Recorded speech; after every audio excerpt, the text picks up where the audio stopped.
Après le drame, comment s'organisent les familles sinistrées pour se reloger dans une localité où l'habitat est déjà précaire? Une enquête d'Edgar Djemidou Kagar et Jean de Dieu Mamoudou. Face à l'urgence de la situation, les rencontres se sont succédées, parfois jusque tard dans la nuit, au même rythme que les visites dans 11 des 12 quartiers frappés par le violent orage, contraignant de centaines de familles à adopter un système de relogement étroit.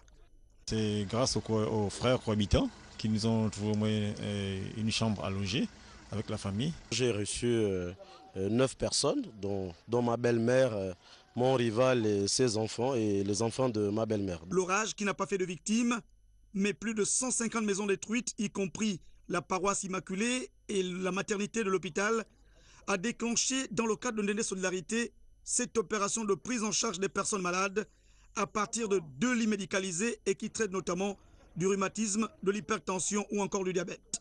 Mais la demande est forte. Quand on est venu faire le lancement, ils étaient au moins 75 personnes au 2 lits.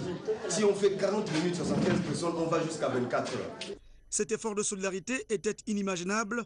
Les équipes de l'entreprise AGS BTP travaillent nuit et jour à la reconstruction des quelques 200 bâtiments identifiés. Son directeur général est prêt à recruter des ouvriers qualifiés. La contribution d'autres fils de la Dola installés sur le territoire et à l'étranger est très attendue. Vous ne pouvez pas vous imaginer ce que ça fait dans nos cœurs quand on voit que les enfants du village, voire tout le Gabon, se mobilisent à la suite de cette catastrophe. Les fils et filles du département de la Dola, là où ils sont, ils doivent se sentir concernés par ce qui est arrivé à Ndéndé. Ça, c'est important. Il faudrait que tous nous l'enregistrons comme ça. La première mission d'évaluation des travaux de reconstruction sera à Ndéndé dans 10 jours.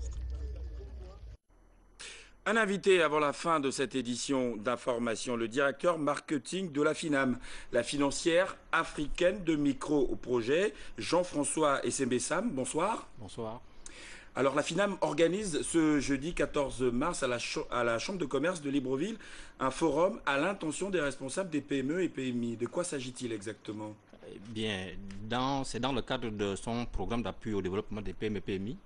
La FINAM, la financière africaine des micro-projets, informe aujourd'hui les petites et moyennes entreprises et petites et moyennes industries qu'elle organise à leur intention un forum sur le thème le financement des PME et PMI. Concrètement, comment ça va se passer? Enfin, concrètement, nous avons prévu des stands. Nous avons prévu des débats au cours desquels nous allons présenter les solutions de financement aux PME PMI. Nous savons très bien qu'aujourd'hui, les PME PMI sont souvent confrontés aux problèmes de financement. Par exemple, ils ont des besoins de préfinancement de marché, ils ont besoin de règlement de factures, ils ont des problèmes de financement de fonds de roulement et d'investissement de développement, etc. Alors, les circuits bancaires classiques ne leur sont pas toujours ouverts. C'est pourquoi la FINAM a conçu à fabriquer des produits financiers spécifiques qui viendraient un tant soit peu répondre à leurs besoins. Et comment cela va se passer? Il y aura des débats. Il y aura une présentation du directeur général de la FINAM qui fera une présentation au PME-PMI et ensuite la direction de l'exploitation fera une présentation des produits spécifiques que la FINAM a préparés, a conçus pour les PME-PMI. Et ensuite, il y aura des stands. Nous avons prévu 2 stands, un stand d'information générale et un stand de simulation. Sur place, les invités, les PME-PMI pourront demander des simulations, pourront proposer leurs besoins et les chargés de clientèle, les éléments de la FINAM seront là pour faire des simulations qui pourront un temps soit peu répondre à leurs besoins sur place. D'accord. Pour finir, nous rappeler rapidement qui sont concernés et surtout le jour et l'heure. Le jour, c'est le jeudi 14 mars 2013 à partir de 8 h. Et ceux qui sont concernés, c'est notamment les PME PMI organisés. Nous avons, dans notre sein à la FINAM, identifié certains PME PMI. Nous leur avons envoyé des invitations, mais nous lançons aussi un appel aux PME PMI qui sont organisés et qui pourraient aussi prendre part à cette invitation. Nous avons la possibilité de recevoir en ce jour une centaine ou même voire même 200 PME PMI qui pourront bénéficier des services financiers de la FINAM. Jean-François Essembessam, merci.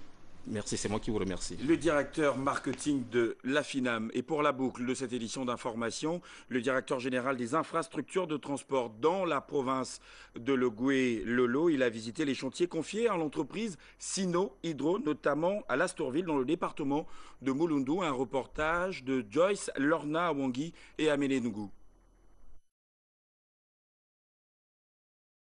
Montant d'environ 66 milliards de francs CFA, c'est un linéaire de 97 km allant de l'Aléou à Lastourville dans le Logoué-Lolo, confié à la société Sino Hydro, que la délégation de la Direction générale des infrastructures de transport est allée visiter.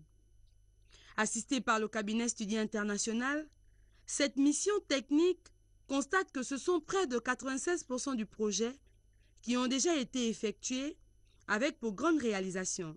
Le pont qui a été construit sur la rivière Leibou, PK52, c'est un pont qui remplace le pont en bois que vous avez là-bas.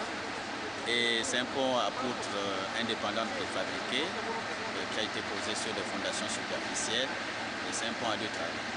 Alors le pont est terminé. Vous avez vu également que les raccordements de part et d'autre du pont sont achevés.